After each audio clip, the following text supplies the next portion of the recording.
Hi, I'm Paul Clolery. I'm editor-in-chief of the Nonprofit Times, and welcome to Executive Session, a series with the newsmakers of the nonprofit world. We're backed today, as always, by our good friends at TechSoup, who are handling all the production for these conversations, and thanks to the folks at TechSoup. Go to TechSoup.org and take a look at everything that they can do for you. Our guest today is Asha Curran, CEO of GivingTuesday, the global generosity movement. She was formerly Chief Innovation Officer and Director of the Belfort Center of Innovation and Social Impact at the 92nd Street Y in New York City. And that's pretty much where GivingTuesday was founded. Isn't that right, Asha? That's right, 2012. 2012. Tell us a little bit about that first day. And it was a surprise to you, wasn't it? Yeah, I don't really remember the first day so much as the first few weeks, because the most important decision we made was to get it out into the world as soon as possible, which, as you know, Paul, is a pretty nonprofit thing to do. I was at a big institution, right? It would have been pretty typical for us to have lots of committee meetings and maybe get the idea out into the world a year from the time it was thought of. But instead, it was a 6-week whirlwind. And a really great lesson in just making some quick on-the-fly decisions and then learning from an idea being out there in the marketplace. Well, you're joining us from Belgium right now. You're a New York City person, but you're joining us from Belgium right now. What's the attitude? What's the sense out there right now of everything that's going on in the U.S. and around the world? It's really interesting. I'm getting a lot of different reactions depending on who I speak to and where they sit in the world. I don't mean just geographically, but depending on what sector and so forth. And it's not always what you'd expect. It's not always what you might predict from the person you're talking to. Some of the folks in the GivingTuesday ecosystem that have been sort of the most not blasé about it, a little bit sanguine about it, maybe just kind of it'll be okay. Like, a lot of us have lived in this post-aid world for years, right? Some of us live in autocracies, and some of us are fighting for democratic values all the time, and it will be okay. Things keep going, right? And it's sometimes it's in those eras of repression and change and destabilization that civil society really starts percolating in interesting ways. And so there's a really interesting mix of, and I would say this is true in the States, and it's true elsewhere as well. There's a mix of feeling just really anxious and really uncertain, and that's not a fun place to be, really mourning all the things that are being lost in this moment. It's not fun feeling fearful for your future as a nonprofit leader. It's not fun losing funding. We have not lost funding, thank goodness, but we certainly have lots of very, very good friends who have. At the same time, there's this feeling that this might be a moment of incredible opportunity. And I think that's the only way you can look at such a difficult moment, right? Is that that you hope that you're going to fill it with really, really great ideas and innovations and new models. Well, how many hubs do you have around the world? So we have the U.S. and Canada, Latin America and the Caribbean, East Africa, and Europe, where I'm sitting right now, which is one of the reasons that I'm here. Europe is our very newest hub, and our longtime GivingTuesday Turkey leader is now the director of our Europe hub. So that's really exciting. And there's a lot of exciting things happening here in Europe in the philanthropy and aid sectors. So what are your hub leaders telling you about these critical times? Well, I think they're really reiterating, sort of what I said before, that there is a mixture of feeling terrified and also feeling a sense of almost reluctant excitement. Those of us in this world who've been saying we need to change these systems, we need to change these systems, we need to change these systems. Well, now they're falling around us, right? They're going to change so radically they're not even going to exist anymore. And it's being done in a brutal way. There's no doubt about that. And being done, with a hacksaw, awkwardly, clumsily, violently. At the same time, when you burn a field, you have a fertile field.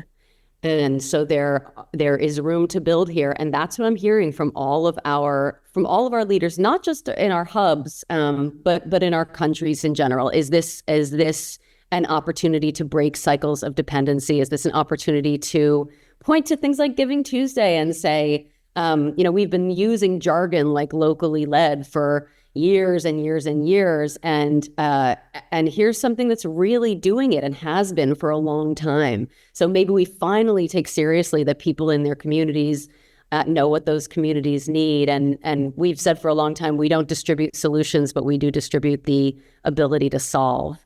And to solve collectively, right, with a network that is global and interdependent and interconnected. And it feels to me like at this moment, that's worth so much, worth so much to just not feel alone. We have a global network of change makers from all sorts of walks of life, and they know that they have each other's backs. And they're going to continue doing exactly what they're doing, growing cultures of giving, democratizing philanthropy, just like they were before, right? The work doesn't stop. So given these times and the changes, I mean, Giving Tuesday has long talked about generosity rather than dollars. And I know everybody always asks you, well, how much got raised on Giving Tuesday? And you always have a number of some sort, but the whole point has been the generosity of community. So what are you seeing right now? Strategic steps that are going on in the various hubs around the world, specific to what we're going through now. What generosity steps are you seeing? What coordination are you seeing to deal with some of what's going on in the world right now? I think we're seeing similar things that we've seen when we've seen our individual countries take some kind of calamitous hit, right? So whether we're talking about Turkey, whether we're talking about Russia, whether we're talking about Ukraine, whether we're talking about Sudan, the list goes on and on and on, right? What we're seeing is that the first responders are communities. And, when the war in Ukraine first started, what our leaders there said to us was, even before the trucks from the big international aid agencies can, rumble over the border, it is local NGOs and local families, local communities and neighbors who pull together and save lives, right? And pivot their missions and use their resources for what needs to happen in the moment. We're seeing the same thing now. It's just more like COVID in the sense that it's happening to everyone and it's happening everywhere. This is touching everyone in some way or another. And you're absolutely right. We're not, the nonprofit sector and monetary donations are an incredibly important piece of the generosity ecosystem, but they are not the generosity ecosystem in total, right? They are part of it. I think the money piece of it is just indescribably important right now, right? We civil society needs funding to be able to continue doing what it's doing. While that's all true, it is also true that when things fall apart around us, who do we reach to? We reach out to our community. We reach out to our neighbors. We reach out to people we don't even know, strangers, right? But we know they're suffering like we do, and we pull together in that way.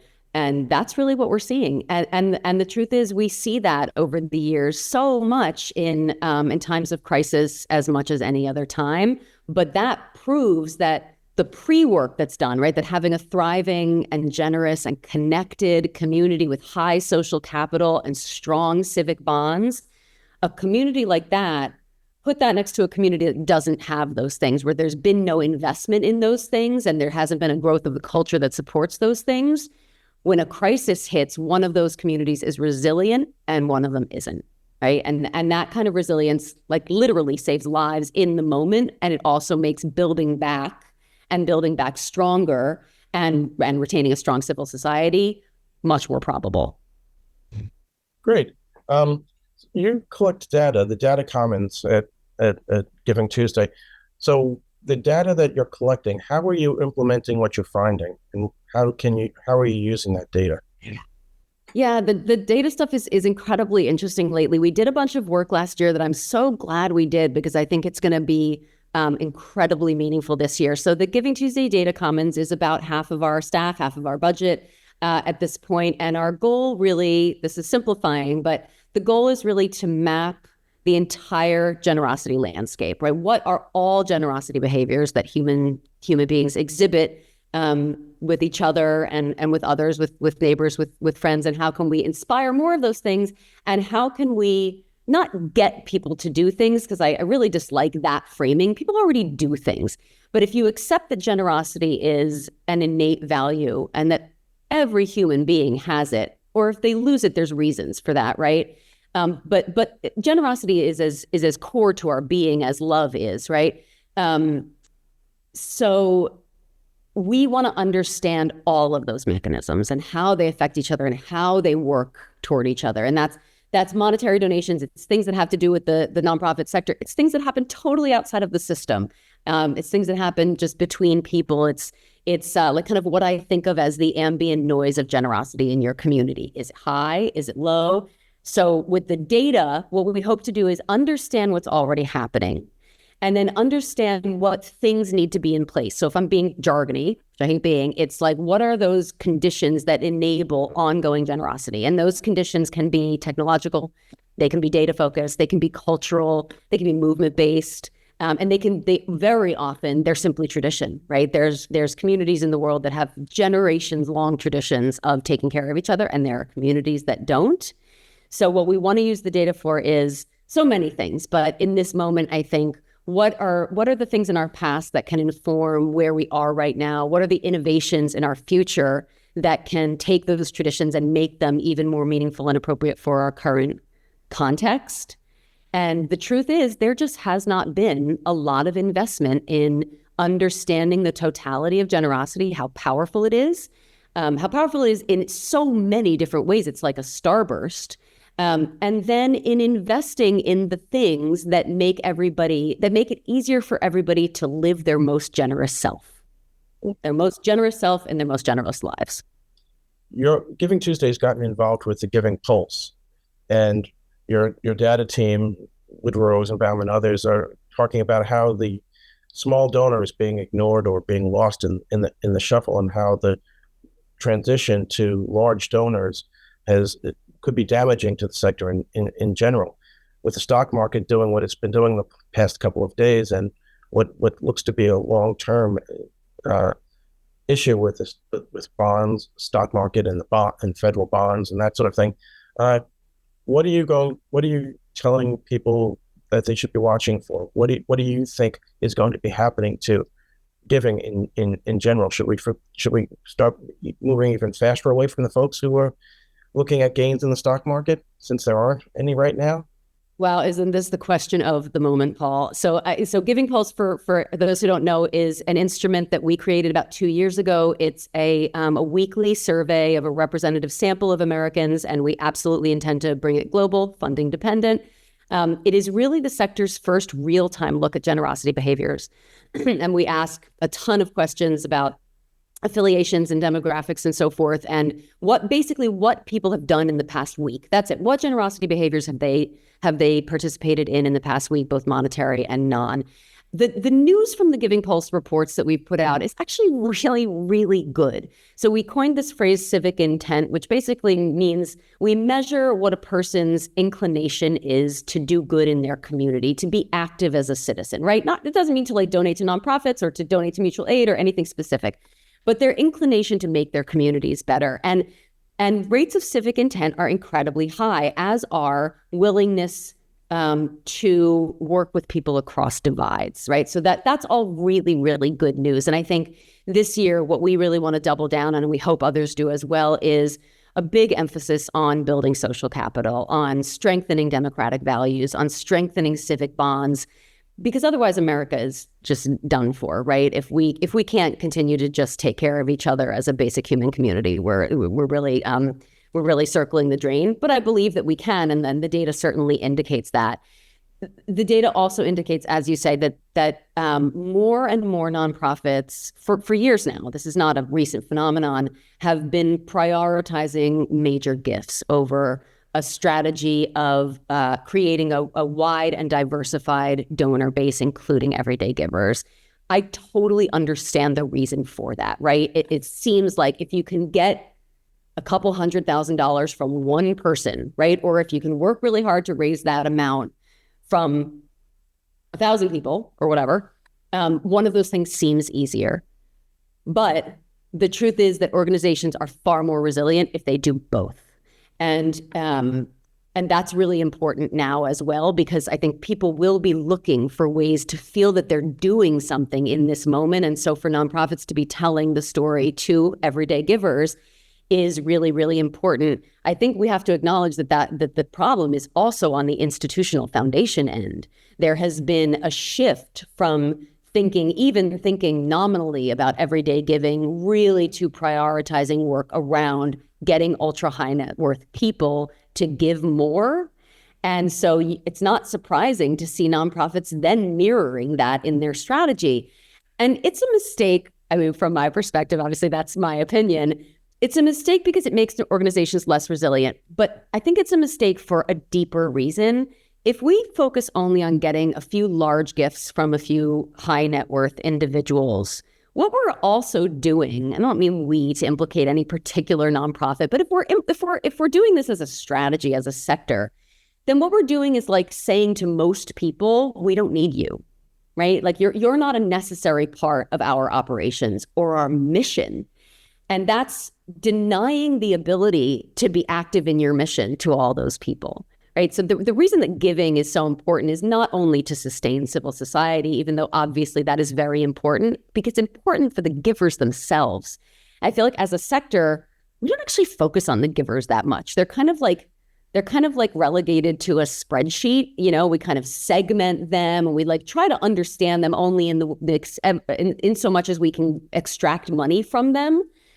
But the effect of giving on a person is so profound, right? It changes a person's life to become deeply engaged in generosity work, and it changes the relationship between people. So we've found that it's a real Trojan horse for depolarization, for example.